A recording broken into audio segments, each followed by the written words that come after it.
You have a situation today where people are owing salary for 7 months and they're celebrating their birthday. How can you say a thing like that? How can you be celebrating when you've ruined people's life?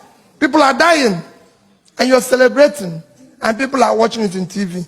It's a crisis. And the only people that can stop that crisis is you. They can't stop it.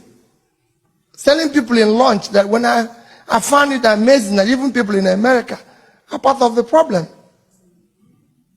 As governor, I come here, you know what people tell me? This man bought this house, this man bought this house. Where are you going to buy your own?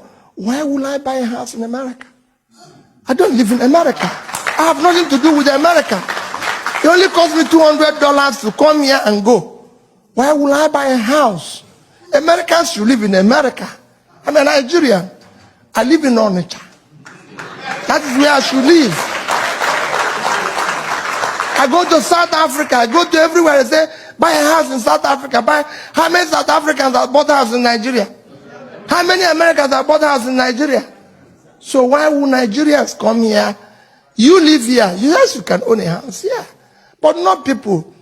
I come here as governor and Nigerians will tell you, oh, let's bring somebody and have a party. Why would I leave Nigeria to come and do party here? No way.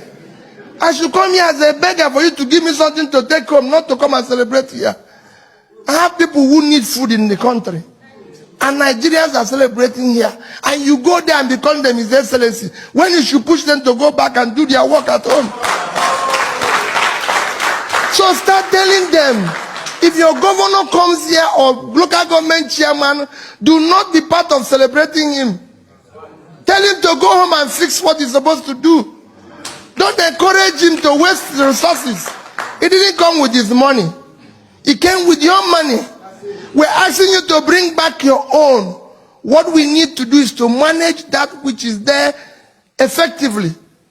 Your country, to tell you how bad your country has gone. In 1980, Nigeria as a country had a foreign reserve of $10.5 billion. 10.5. China is 10. South Korea that somebody mentioned here is 3 billion. The country was far bigger than South Korea. It had more money than China. China had a population of, today, China population is 1,317,000,000. But what is happening? Today, China has, but as a philosopher, I always tell people, whenever people talk to me in a manner that I feel bad, I go into myself and reassess and re-examine myself. Unexamined life is not worth living. Why will anybody prefer people from Norway against people from Africa? That is the question. Because he said, why don't we have people from Norway than Africa? They asked me that in Yale. And I asked them, I said, it's very simple.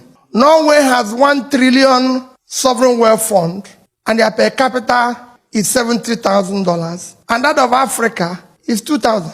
It's a simple thing. It's for Africans to go back. I've listened to fella. Let's ask ourselves, how did we get here? That is the question. How did we arrive at this junction where we're now being talked about in this manner? We now have agitations. Boko Haram, herdsmen, all sorts of agitations from everywhere. Whether it's in the east, in the west, everywhere. And I can tell you it's going to worsen. It is cumulative effect of leadership failure over the years. And it's not going to stop.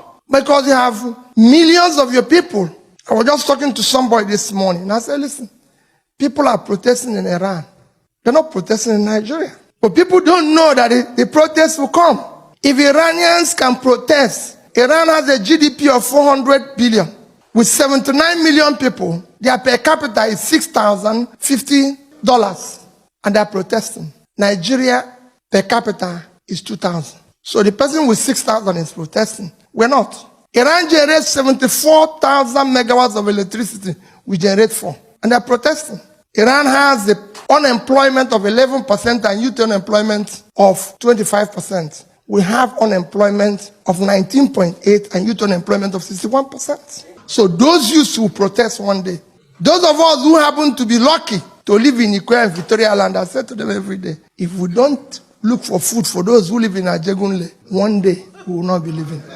So my people, what you need to do is, I believe that you must invest in Nigeria. You must bring your investment. Above all, we must change the managers of Nigeria.